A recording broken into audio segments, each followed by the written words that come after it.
제가 지난주 아프리카에 다녀왔지 않습니까? 르완다에 가서 고등학교, 우리 김철수 장로님의 헌신으로 고등학교를 하나 짓고, 또 저 멀리 조유진 집사님의 헌신으로 조이풀 초등학교를 짓고 왔습니다. 뭐 다 짓 건 아니고 기공식만 하고 왔는데, 이제 그러고 나서 잠깐 오후에 약간 이제 밥 먹기 전에 짬을 내 가지고 그 키칼리에 있는 제노사이드 박물관을 제가 관람을 하고 왔습니다. 제노사이드라고 하는 말은 동족끼리 서로 학살한다는 의미가 제노사이드라는 말이죠. 실제로 르완다에서는 투치족과 후투족과의 내전으로 100일 동안 정확하게 117만 명이 학살을 당하였습니다. 그걸 기념하고 추모하는 관이 키칼리에 있는 제노사이드 박물관이라고 하죠. 르완다에는 소수민족인 투치족이 있었고 다수민족인 후투족이 있었습니다. 후투족은 소를 키우고 양을 키우면서 아주 성격이 온화하고, 근데 이제 투치족은 전투적이고 지배욕이 강한 사람이었어요. 그러다 보니까 이 투치족이 소수민족이지만 후투족을 다스렸습니다. 투치족 가운데서 왕이 나와가지고 후투족을 다스리는데 얼마나 잔인하게 다스렸느냐. 꼬마 아이가 조그마한 죄를 지어도 그놈을 잡아다가 성기를 잘라가지고 동네 빨랫줄에다가 걸어놓는 그런 형벌을 아주 그냥 범했습니다. 게다가 벨기아가 르완다 식민지를 지배할 때도 소수민족인 투치족은 아주 굉장히 우대를 하고 후투족을 굉장히 무시를 했습니다. 그런데 이제 벨기에 식민지 지배가 끝나자 후투족이 쿠데타를 이룹니다. 그래서 이제 후투족의 출신의 대통령을 세우게 되죠. 그런데 1993년 4월 6일 후투족 대통령인 하부자리 만하가 탄 전용기 대통령, 그 대통령기가 딱 착륙을 하려고 하는데 그 폭격기로 쏘아버렸어요. 그 비행기를 폭격을 해버려가지고 거기에 탄 대통령을 비롯한 모든 수행원들이 한 사람도 빠짐없이 다 죽었습니다. 기자들까지 다 죽었어요. 이 사실은 누가 폭격했는지 아직도 밝혀지지 않았습니다만은, 그러나 후투족의 통치자들은 총리를 중심으로 해서 이건 분명히 투치족 이놈들이 벌인 일이라고 간주를 하고 투치족을 살해하기 시작했습니다. 그게 이제 4월 7일부터. 그래서 100일 동안에 100만 명이 넘는 사람을 죽였는데요. 시간당 400명에서 500명, 그리고 하루에 10,000명 이상씩을 죽이기 시작했습니다. 그런데 그 투치족만 죽인 게 아니라 그래서 되겠느냐고, 살살 하자고, 그만하라고 그렇게 온건한 후투족까지 다 죽여버리기 시작합니다. 사람이 얼마나 잔인한지 거기 박물관에 가보면은 학살 장면들 사진들이 다 전시되어 있고요. 그리고 학살당한 사람들의 일부 유골, 해골바가지 저런 것들이 다 전시가 되어 있는데, 같이 간 여자분들은 구역질에 넣어서 못 들어가더라고요.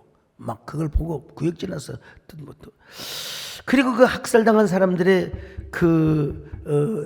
모습을 보면 머리가 깨져서 죽은 사람도 있고, 그 어린애를 칼로 그냥 잘라가지고 이 해골이 고리 두 개로 그냥 나눠진 경우도 있고. 그때 투치족들이 안 죽으려고 어디로 숨었느냐? 여러분, 가톨릭 성당으로 숨었습니다. 가톨릭 성당으로 도망을 가면 사제와 수녀들이 숨겨줘야 될 것 아니겠습니까?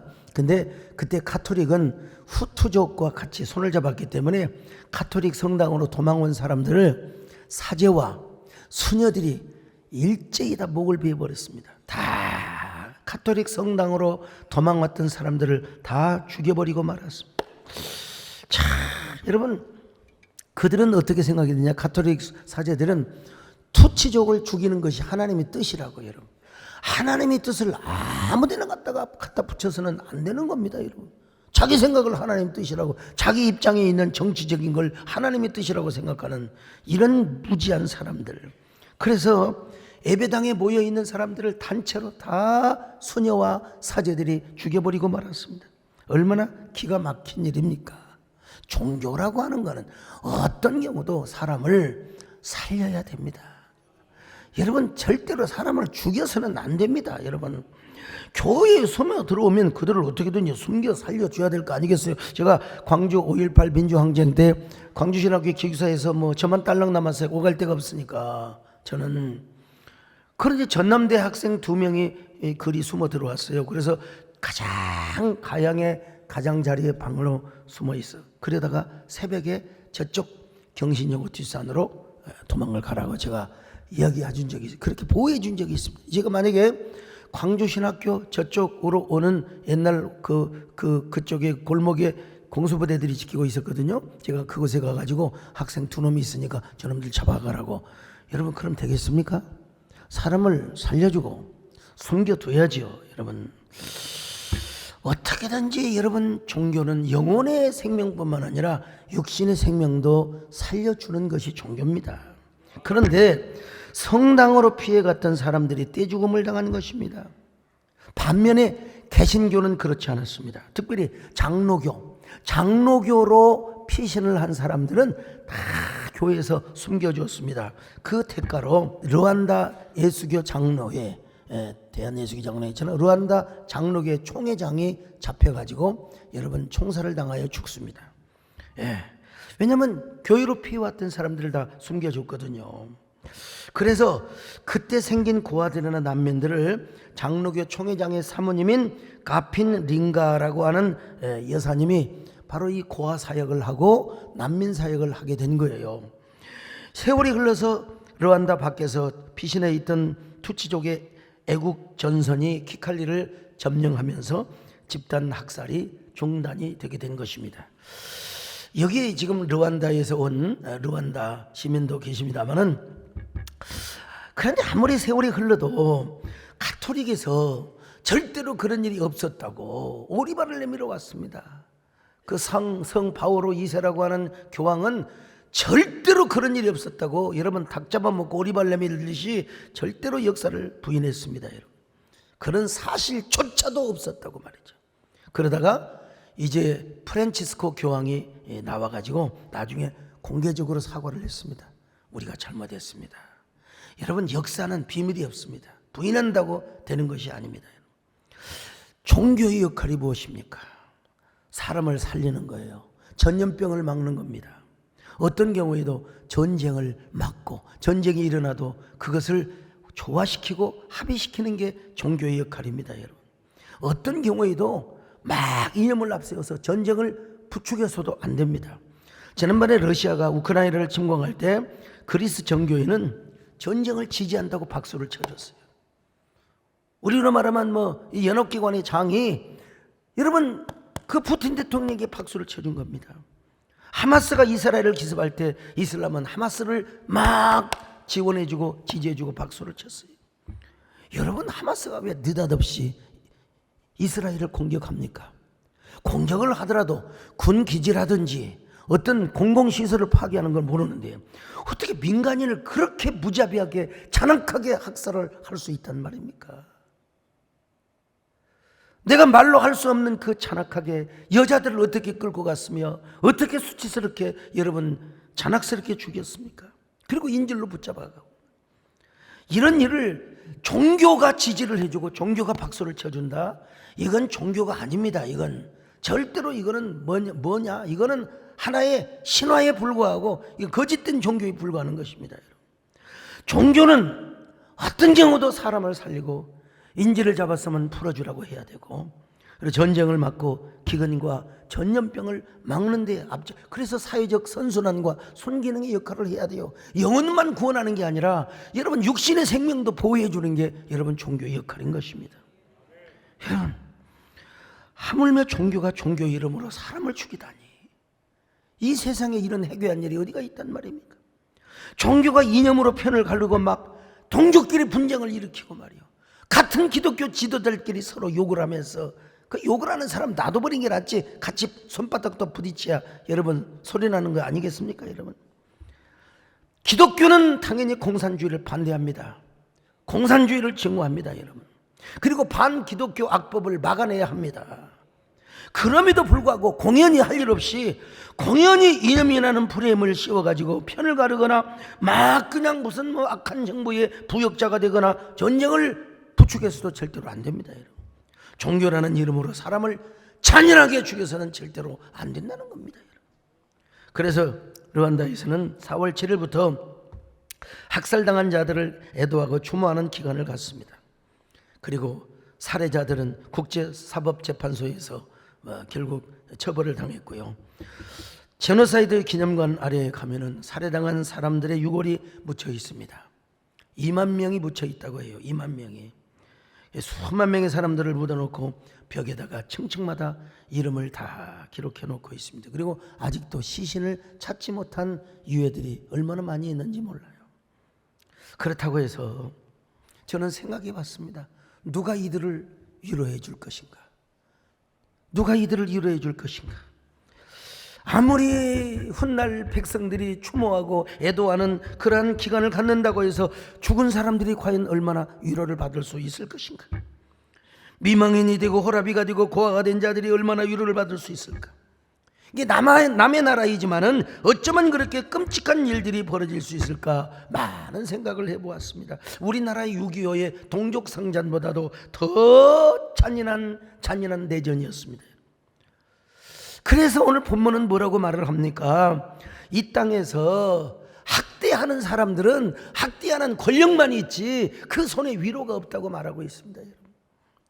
학대하는 자는 권력만 있지 입에 위로가 없다는 것입니다. 오죽하면 이런 처절한 학대와 학살이 있기 전에 미리 죽은 자가 복이 있고 그리고 태어나지 않는 자는 더 복이 있다고 성경은 말씀하고 있습니다. 전도서 4장 2절로 3절입니다. 시작. 그러므로 나는 아직 살아있는 산자들보다 죽은 지 오랜 죽은 자들을 더 복되다 하였으며 이 둘보다도 아직 출생하지 아니하여 해 아래에서 행하는 악한 일을 보지 못한 자가 더 복되다 하였노라.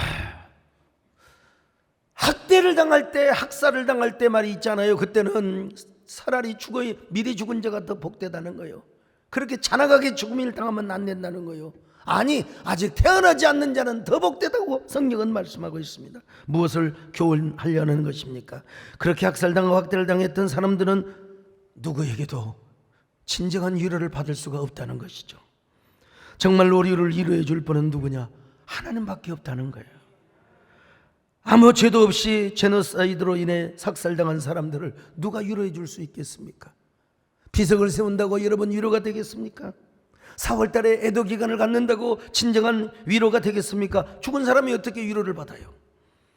정말 우리를 위로할 분은 누구냐? 산 자와 죽은 자를 심판하시는 하나님밖에 없다고 말씀합니다. 여러분, 산 자와 죽은 자를 심판하시는 그 하나님만이 산 사람도 위로할 수 있고 죽은 사람도 위로할 수 있다는 것입니다. 나는 지금 천국을 가고 못 가고 그런 차원이 아닙니다. 여러분, 우리 하나님만이 살아있는 자 죽은 자 모두를 위로할 수, 우리 인간은 위로할 수가 없다는 것입니다. 여러분, 고아와 난민 진정한 위로는 하나님이 할 수 있어요. 사랑의 하나님만이 위로를 해줄 수 있다 이 말입니다. 하나님만이 당신의 따뜻한 손길로 오늘도 그 하나님의 따뜻한 손길이 여러분의 차가운 마음을 어루만져 주시기를 바랍니다. 여러분의 심란한 마음을 어루만져 주시기를 바랍니다. 왜냐하면 우리 예수님은 우리의 위로가 되시고 우리의 힘이 되시기 때문에 그렇습니다. 여러분, 위로하고 힘 주실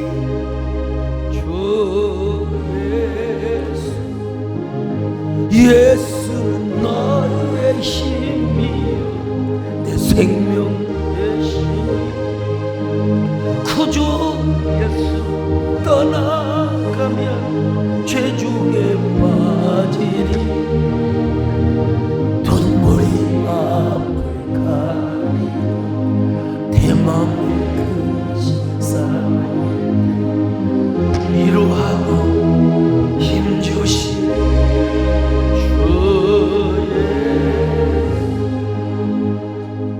오늘 우리가 그렇습니다. 우리가 이 땅에 살아가면서 하나님의 위로가 없으면 우리는 무슨 맛으로 살아갑니까? 하나님의 위로가 없는 삶은 참으로 헛된 삶입니다. 헛된 삶입니다. 이 땅에 살면서 우리가 재주가 있고 남보다 능력이 있어요. 근데 하나님의 의리와 함께하지 않으면 맨날 뭐요? 시기와 질투와 증오밖에 없다는 것입니다. 그러면 그 역시 바람을 잡는 것에 불과하고 우리 인생은 너무나 허탈하게 되어 있다는 것이죠.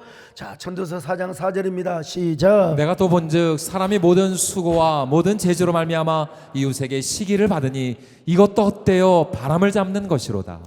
아무리 재주가 있고 능력이 있고 실력이 있고 공부를 잘해도 하나님의 위로가 있어야 됩니다. 하나님의 격려가 있어야 됩니다, 여러분. 그렇지 않으면 다 헛되다는 겁니다, 여러분. 그러니 우리가 아무리 수고해서 얻은 물질, 권력과 명예, 하나님의 은혜가 없이는 이건 결국은 잿더미에 불과해요. 그냥 잿가루에 불과해요. 바람을 잡는 것과 똑같아요. 차라리 우리 하나님은 이렇게 권면합니다. 솔로몬은 한 손으로 부귀와 영화를 잡고 한 손에는 평화, 하나님의 위로를 얻는 것이 훨씬 낫다고 말입니다. 자, 전도서 4장 6절입니다. 시작. 두 손에 가득하고 수고하며 바람을 잡는 것보다 한 손에만 가득하고 평온함이 더 나으니라. 그렇습니다, 여러분. 우리가 누가 권력을 싫어하는 사람이 누가 있겠습니까? 명예와 돈을 싫어하는 사람이 어디가 있겠습니까, 여러분? 그러나 그보다 중요한 게 하나님의 위로가 더 중요하다. 하나님의 위로가 더 중요하다. 우리는 언제나 하나님의 위로를 받고 살아야 됩니다. 여러분, 그래야 우리의 삶이 헛되지 않습니다. 그래서 사도 바울은 우리 하나님을 어떤 하나님이냐? 위로의 하나님이라고 말씀하고 있습니다. 위로의 하나님. 자, 고린도후서 1장 3절로 6절을 같이 보십니다. 시작. 찬송하리로다. 그는 우리 주 예수 그리스도의 하나님이시요 자비의 아버지시요 모든 위로의 하나님이시며 우리의 모든 환난 중에서 우리를 위로하사 우리로 하여금 하나님께 받는 위로로서 모든 환난 중에 있는 자들을 능히 위로하게 하시는 이시로다. 그리스도의 고난이 우리에게 넘치는 것 같이 우리가 받는 위로도 그리스도로 말미암아 넘치는도다.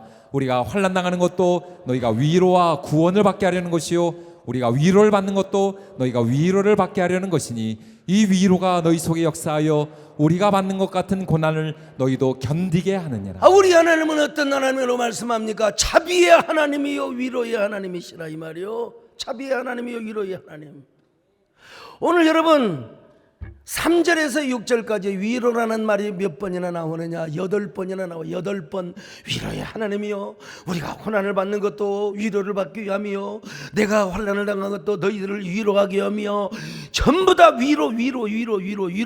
그리고 여러분 9절까지 10절까지 뭐 위로가 더 나와요. 지금 짧게 6절까지만 맞는데 말이에요. 위로라는 말은 헬라어로 파라클레시스라는 말입니다. 파라 곁에서, 그 다음에 칼레오 부르다. 여러분 언제나 곁에서 우리를 불러주세요. 우리의 이름을 불러주세요. 우리의 손을 잡아주세요. 우리를 가까이 오라고 불러주세요. 우리의 이름을 불러주시며 함께 하시면서 우리를 위로해 주신다는 거요. 아들아 내가 너를 사랑한다.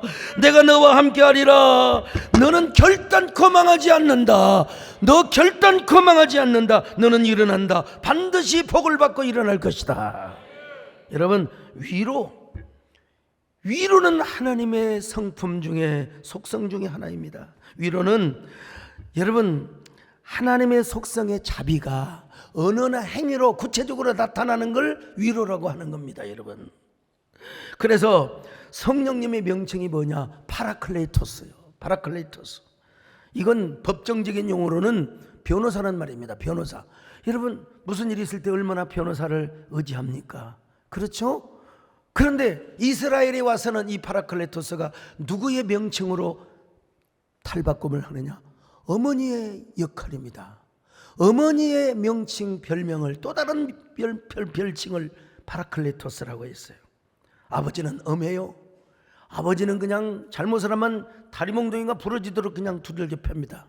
이스라엘의 아버지는 그래요. 그러나 어머니는 항상 옆에서 아빠가 너를 사랑해서 그런 거야. 너 잘 되라고 그런 거야. 너 곁길로 가지 말라고 그러는 거야. 너 복 받으라고 그러는 거야. 너 지옥 가지 말라고 그러는 거야. 여러분 옆에서 토닥토닥 끌어주고 위로해주고 그리고 쓰다듬어주는 그분이 어머니요. 근데 그 역할을 하는 걸 오늘 성경에서 뭐라고 그러냐? 파라클레토스라. 여러분 파라클레시스와 파라클레토스는 이웃 사촌입니다. 성령님은 위로의 영이십니다. 파라클레토스와 파라클레시스 사촌이라는 거예요. 그래서 성령께서 하시는 주된 사역이 뭐냐? 위로의 사역이요. 위로의 사역입니다. 여러분, 오늘도 그 위로의 사역에 하나님을 만나시기를 바랍니다. 그분이 여러분의 마음을 토닥토닥 쓰다듬어 주시기를 바랍니다. 진실하신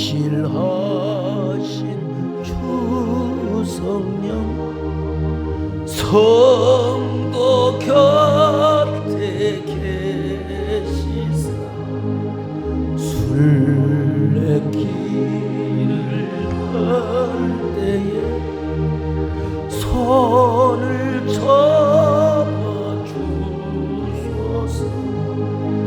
모든 고난 사람들 기쁜 소식 들으니 성령 말씀하니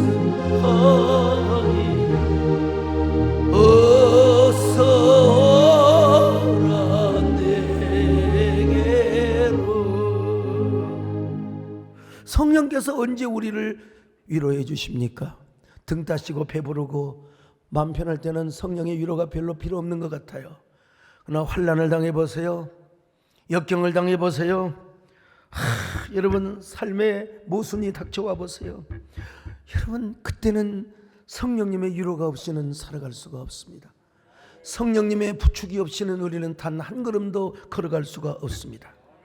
여러분, 살다 보면 삶이 불통하고 환난을 당하고 모순적인 상황을 많이 겪어요. 야, 정말 숨쉬기조차도 힘든 정말로 답답한 상황 속에 이를 때가 있어요. 그럴 때 하나님의 위로가 하늘로부터 내려옴을 믿습니다. 성령님이 곁에서 소곤거려 주시고 토닥거려 주신단 말입니다. 여러분, 오늘 여러분, 하나님이 옆에 안 계시면서 형통하고 잘 나가는 게 좋습니까? 아니면은 힘든 상황이라 할지라도 하나님이 곁에 계셔서, 성령님이 곁에 계셔서 여러분들을 위로해 주는 환경이 좋습니까? 하나님이 없는 형통, 하나님이 없는 승승장구, 이거 폭풍전야입니다, 여러분요. 이거는 이제 곧 이제 위기가 닥쳐오는 거예요. 차라리 위기적인 상황 속에서 성령님이 곁에 계시고 하나님이 옆에 계셔서 우리의 손을 잡아주시는 것이 훨씬 더 나은 환경인 줄로 믿습니다. 그런 상황을 선택하시기를 바랍니다. 그런 하나님을 선택하시기를 바랍니다. 오늘 여러분이 어떤 환난을 겪고 계십니까? 어떤 슬픔을 겪고 계십니까? 삶의 현장에서 어떤 모순, 이건 아닌데, 이건 아니지 않아, 이건 아니지 않아. 그러나 우리 하나님은 우리의 한숨을 고쳐주시는 분이십니다. 나의 슬픔을 바꿔주시는 분이십니다. 하나님은 내 삶 속에 들이닥치는 모순을 신실한 위로로 붙들어 주시는 분이십니다. 우리의 삶이 너무나 고달파서 은혜가 무뎌질 때가 있습니다. 사다릴 것이 마음을 두고 헛되고 헛된 것을 바라보다가 여러분 은혜도 놓쳐버릴 때가 있습니다. 여러분요, 그러나 그때 하나님이 우리에게 오셔서 우리의 손을 붙잡아 주십니다. 우리를 당겨 주십니다. 위로하여 주십니다. 여러분, 우리의 한숨을 소망의 노래로 바꾸어 주십니다. 우리의 눈물을 닦아 주시고 예수 이름 안에 살게 하여 주신다는 것입니다. 믿으시면 아멘합니다. 고달픈 삶에 은혜도 무뎌지고 곧 사라질 것에 내 맘 두네. 헛되고 헛된 것들을 바라보며 그 은혜를 놓치며 살았는데 주어진 삶을 묵묵히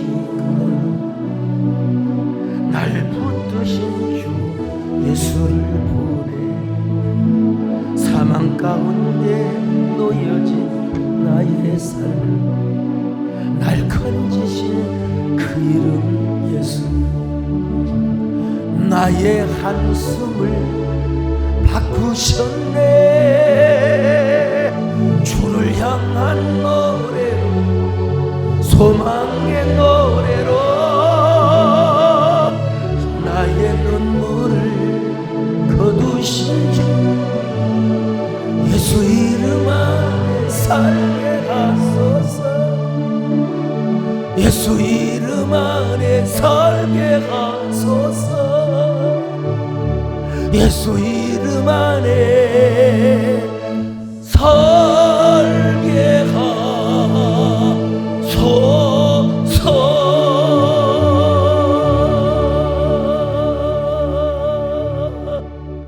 이렇게 하나님이 우리에게 위로의 하나님이시라면 이제 우리는 어떻게 살아야 됩니까? 우리도 남에게 위로해 주는 삶을 살아야죠. 왜냐하면 우리 안에 있는 성령이 위로의 영이시기 때문에 그렇습니다. 오늘날 왜 우리가 남을 못 잡아먹어서 안달보다 립니까? 입만 열었다면 남을 비판하고 공격하고 막 남을 못 죽여서 안달보다 나는 사람들 있잖아요. 아우 정말 미워 죽겠어. 쟤는 왜 이렇게 미운지 몰라. 밥 먹다가도 딱 쟤만 보면 돌을 팍 씹어보라. 그 사람 생각만 해도 그냥 돌을 씹어본다니까. 그냥 아유 그냥. 아니 그리고 내가 밥을 먹는데 미운 것이 또 내 앞에 와서도 밥을 또 처먹네. 아이고 세상에. 그러다가 어느 날 죽었어. 천국에 갔더니 세상에 그것이 또 내 뒤에 있네.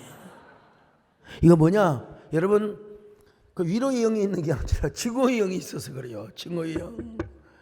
뭐 자기 간에는 뭐 자기 논리로 가득 차 있는지는 몰라도 여러분 그 안에는 뭐요? 분노의 영, 증오의 영, 저주의 영이 가득 차서 그냥 네? 살인의 영이 있어요. 그냥. 오늘 본문에서 뭐라고 그래요? 학대하는 자들에게는 입과 혀와 손에 권세가 있지만 그들의 혀와 손에는 위로가 없대요. 위로가 없대.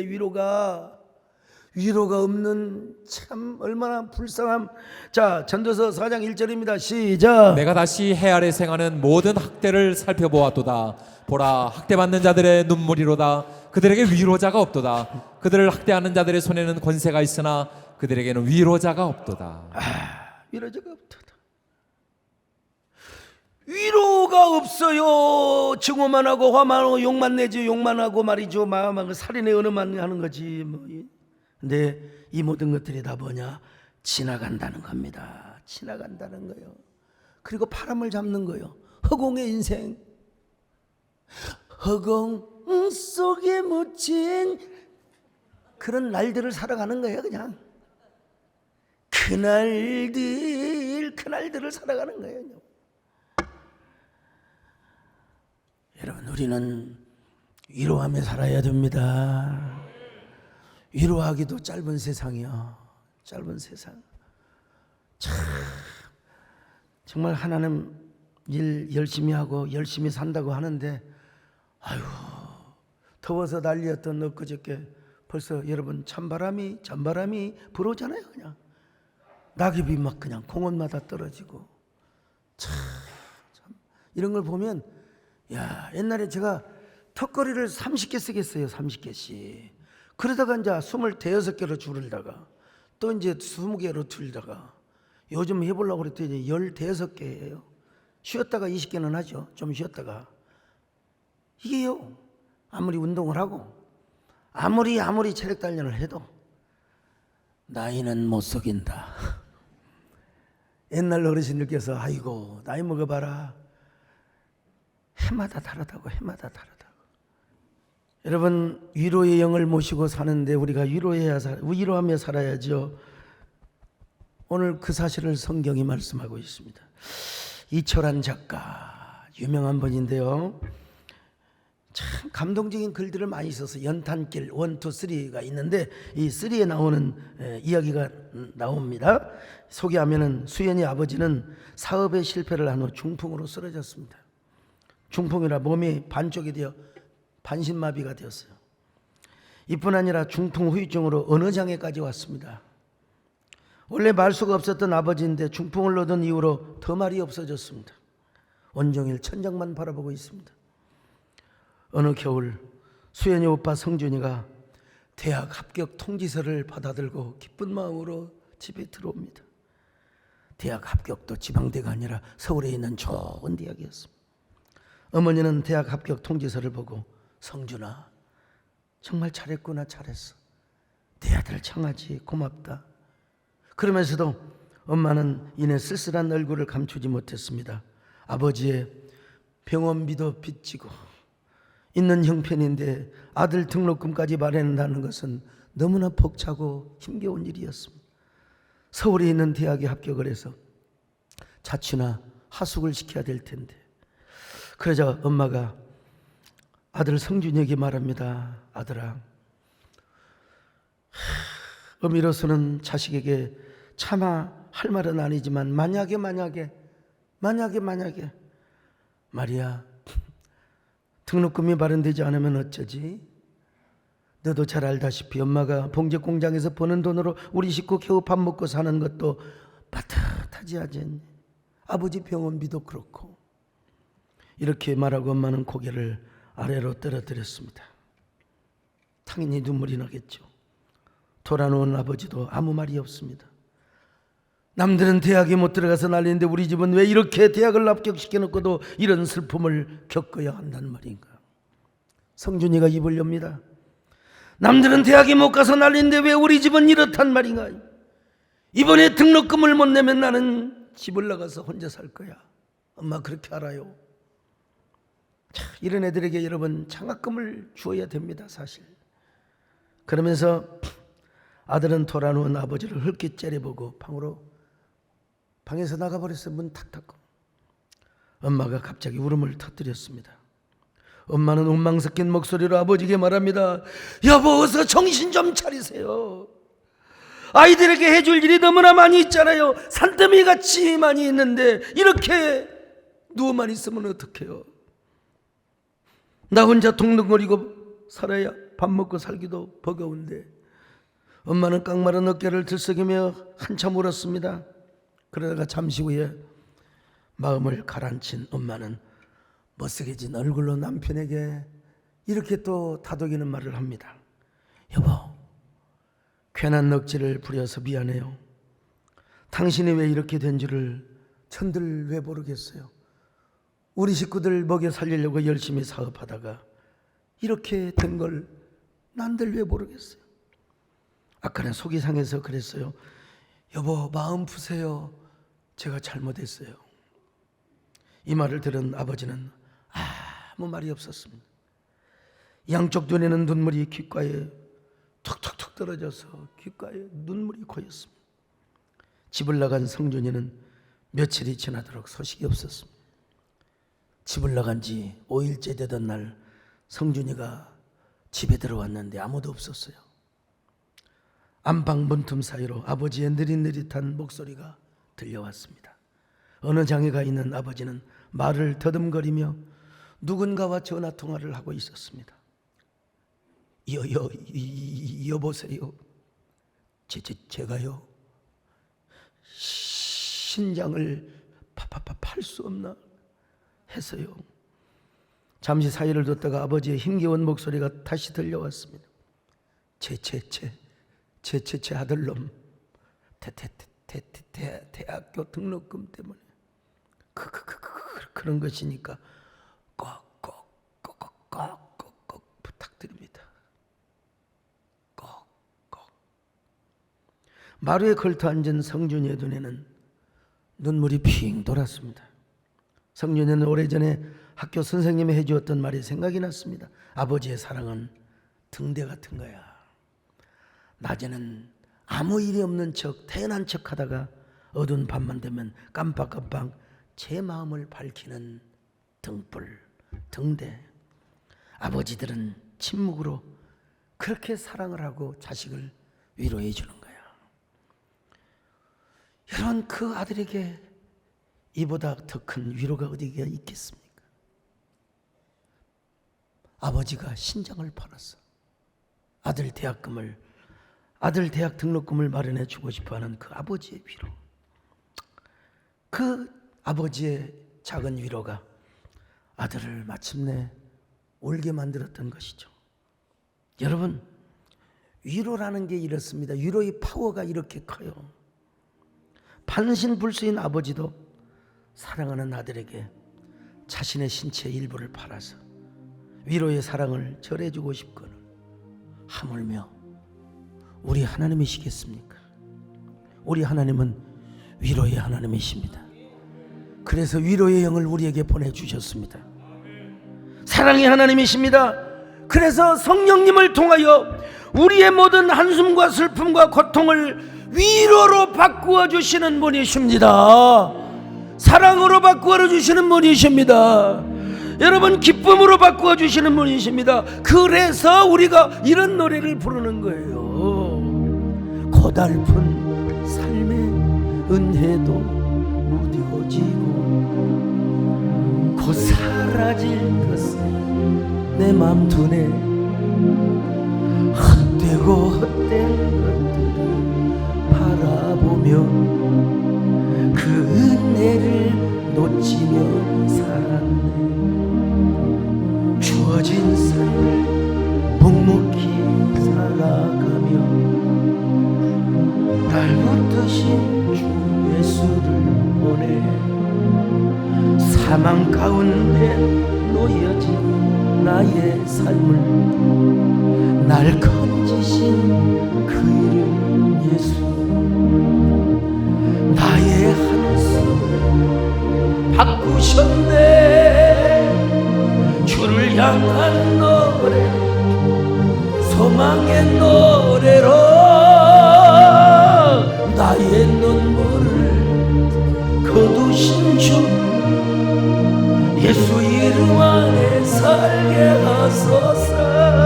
나의 한숨을 바꾸셨네. 주를 향한 노래로, 소망의 노래로 나의 눈물을 가두신 주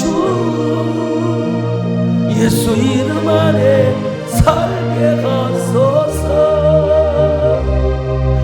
예수 이름 안에 살게 하소서. 다시 강조드립니다. 위로의 하나님이 우리와 함께 하시고 여러분의 손을 붙잡고 있는 한, 여러분, 우리는 언제나 하나님의 위로 속에 살 수 있습니다. 우리 안에 계신 성령은 위로의 영이십니다. 위로의 영이시기 때문에 언제나 우리를 위로하시는 삶을 살도록 만들어주신단 말이에요. 그래서 성경은 이렇게 말씀하고 있어요. 이사야 40장 1절입니다. 시작. 너희 하나님이 이르시되 너희는 위로하라. 내 백성을 위로하라. 내 백성을 위로하라. 위로하라. 이사야 선지자를 통하여 위로하시는 하나님을 소개하고 있어요. 진짜 우리 하나님의 위로를 경험한 사람, 어떤 사람입니까? 하나님의 위로를 알아요. 그러니까 이 위로를 아는 사람은 남에게 하나님의 위로를 전달할 수 있어요. 이런 사람은 대부분 환난 속에서 위로를 겪어요. 여러분, 환난이 없는 사람이 어디가 있습니까? 고통이 없는 사람이 어디가 있어요? 그때 하나님이 우리를 위로해 주시거든요. 그리고 우리는 그 위로를 다른 사람에게 전해줘요. 위로받은 위로자, 위로받은 위로자. 그래서 사도 바울은 이렇게 말씀하고 있습니다. 고린도후서 1장 6절입니다. 시작. 우리가 환난 당하는 것도 너희가 위로와 구원을 받게 하려는 것이요 우리가 위로를 받는 것도 너희가 위로를 받게 하려는 것이니 이 위로가 너희 속에 역사하여 우리가 받는 것 같은 고난을 너희도 견디게 하느니라. 자, 여기 보면요, 사도 바울이 환난을 당하는 것도 교인들에게, 고린도 교인들에게 위로를 주기 위함이었어요. 자, 위로를 주기 위함이었어요. 바울이 위로를 받는 것도 사랑하는 고린도 교인들에게 위로를 주기 위함이었습니다, 여러분. 그래서 이러한 위로가 고린도 교인들 속에 역사하여 고난을 견디게 한다는 거예요. 고난을 견디게 하시는 하나님. 그 고난을 견디게 하게 하는 힘이 뭐냐? 하나님의 위로입니다. 이런 위로가 있기를 축원합니다. 오늘 성령이 여러분에게 무빙하시기를 바랍니다. 프리센스 임재하시기를 바랍니다, 여러분요. 나는 이런 얘기를 할 때마다 문득 이런 노래가 스쳐갑니다, 여러분. 양해하고 들으세요. 내가 만약 외로울 때면 내가 위로해 줄게. 좀 비슷하지 않으세요? 내가 만약 서러울 때면 내가 눈물이 되리. 여러분, 목사님 또 갑자기 그런 노래를 부릅니까? 이거 윤한기 목사님이 작사 작곡한 거예요. 근데 이게 이사야 41장 10절 말씀을 탁 읽으면서 그 말씀에 근거해서, 그러니까 이게 하나님만 안 붙어져서 그래, 예수 그리스도가 안 붙어져서 그래. 이게 사실은 CCM입니다 여러분. 복음 선거나 다름없어요. 어두운 밤 험한 길을 걸을 때 내가 등불이 되리. 허전하고 쓸쓸할 때 내가 너의 빛이 되리. 이런 좋은 노래가 어디가 있어요. 여기도 예수님 이름만 딱 붙이면 완벽한 CCM이라니까요. 예. 이걸 알고 부르면 위로가 됩니다. 진짜 위로가 돼요. 근데 여러분, 그렇게 우리가 늘 위로만 하고 살고 격려만 하고 살다 보면 진짜 내가 외로울 때가 있어요. 내가 힘들 때가 있어. 그러면 그때 누가 나를 위로해 주나. 가수 윤복희 권사님은 뭐라고 말합니까? 뭐라고 말해요? 내가 만약 외로울 때면 누가 나를 위로해 주지? 여러분이라고 이야기하죠. 여러분이라고. 정말 여러분들이 전부 저의 위로만 되면 얼마나 좋겠습니까? 위로는커녕 속 썩이는 사람도 있습니다, 여러분. 여러분들이 저에게 다 위로가 될 수가 없어요. 그래서 진정한 저의 위로자는 누구냐? 하나님입니다, 여러분요. 여러분이 저를 위로해 줄 때 많죠. 많이 위로해 주죠. 많이 위로해 주는데, 그러나 여러분들이 저의 위로가, 모든 위로가 될 수는 없죠. 제 마음을 여러분들이 어떻게 다 알겠어요? 저의 근심, 걱정, 저의 스트레스, 이거 어떻게 다 까버리겠어요? 말 안 해요. 권사님도 스트레스 받으니까 괜히 또 기도하고 허리 아프다고 그러고. 그래서 제가 성령님께 구합니다. 나는 성령님의 위로가 필요합니다. 여러분, 주 예수님의 위로가 필요하죠. 여러분, 오늘 본문의 결론은 이런 것입니다. 자기가 이뤄놓은 것들이 영원한 것이라고 믿지 말라는 거예요. 모든 것이 헛된 것인데 그것을 붙잡고 아둥바둥 살지 말라는 거예요. 무슨 일을 당하든지 먼저 하나님을 구하라. 하나님의 위로를 찾으라. 하나님의 자비를 구하라. 이 간단한 심플의 메시지입니다, 여러분.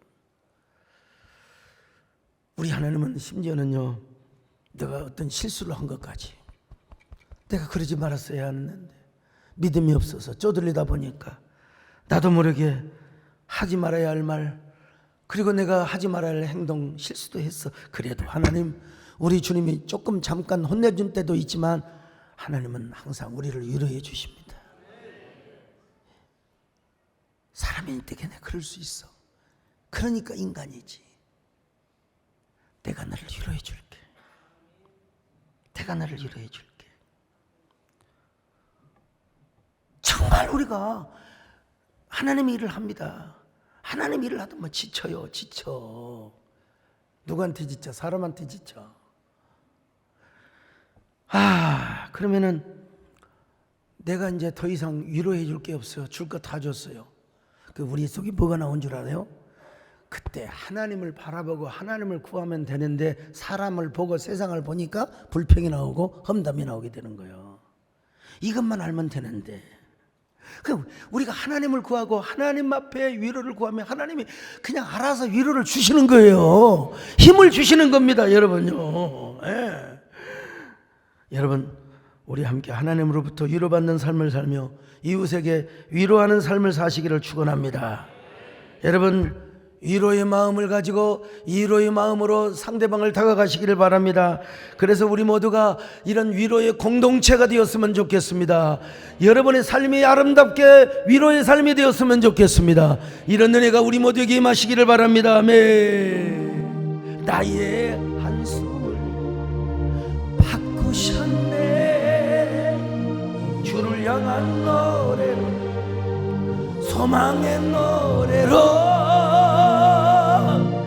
나의 눈물을 거두신 주, 예수 이름 안에 살게. 다시 한번 합니다. 나의 한숨 바꾸셨네. 주를 향한 노래, 소망의 노래로 나의 눈물 거두신 주, 예수 이름 안에 살게. 가슴에 손을 얹고, 주님, 예수 이름 안에 살기를 원합니다. 하나님의 위로가 필요한 사람입니다. 제 가슴은 너무나 속이 상하고 또 멍들어 있으며 상처 자국으로 얼룩져 있습니다. 하나님, 사람으로부터는 위로받을 수 없습니다. 이제 하나님의 위로가 필요합니다. 주님의 위로를 받고 상처난 사람들을 향하여 위로의 마음을 전하게 하여 주시옵소서. 위로의 성령이여, 오늘 나를 품어주시고 내 마음을 어루만져 주시옵소서. 여러분, 함께 잠시 1분 동안 기도하는 시간을 갖습니다. 조용한 기도로 주님 앞에 나아갑니다.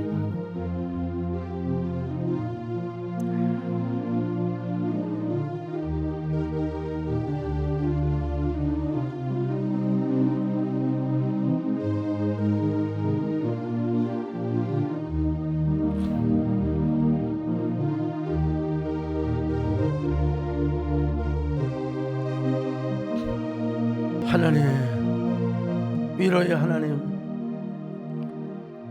사람들은 힘이 있으면 자기보다 낮은 자를 학대하고 권력농단을 하고 막 사람들을 잔악하게 잔인하게 핍박하게 되지만, 우리 하나님은 그 전능하신 하나님임에도 불구하고 우리를 위로하시는 분이라고 하셨습니다. 주님, 이 시간 위로할 자를 위로하여 주시옵소서. 마음의 상처를 어루만져 주시옵소서. 하나님, 오늘도 우리가 위로받고 또 위로하는 삶을 살기를 원합니다. 우리 모두 그런 삶을 살 수 있도록 축복하여 주시옵소서. 예수님의 이름으로 기도 올려옵나이다.